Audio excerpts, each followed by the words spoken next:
Alright guys, welcome to my kids' mountain house shared bedroom. Now I have a boy and a girl, 3 and 5, and the goal of this room was really to make a space that they could have a lot of adventures in and feel really interactive with, because, you know, ultimately I want them to come up to the room and play for hours so I don't have to babysit.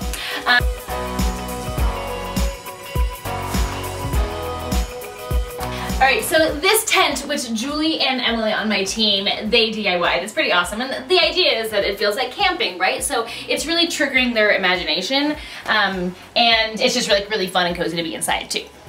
And over here, we made this rock wall, which I'm like, it's so awesome. Like, what little kid isn't gonna like it? But they can climb all the way up, ring the little bell that we made with the tin can because we couldn't find a bell because we got snowed in.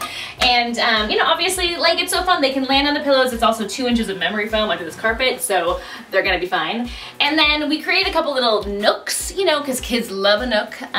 They like to feel like they're hidden. They like to have, like, a headquarters. So we have a little nook down here that's more of a, kind of a planning our adventure nook.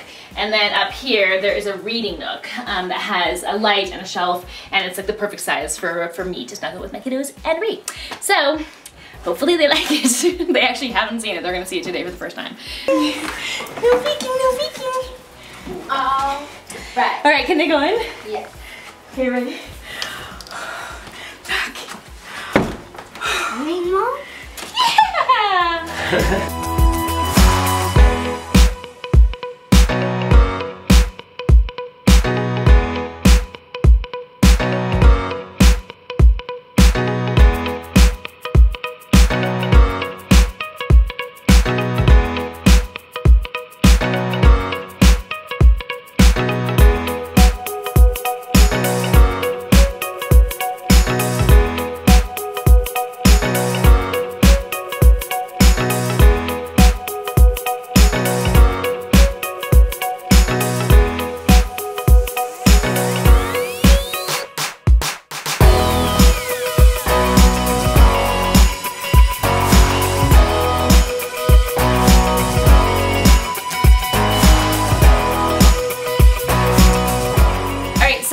Blog to see the full reveal, see all the photos, get all the resources, and if you like this video, don't forget to comment, like, and subscribe below. Thanks guys.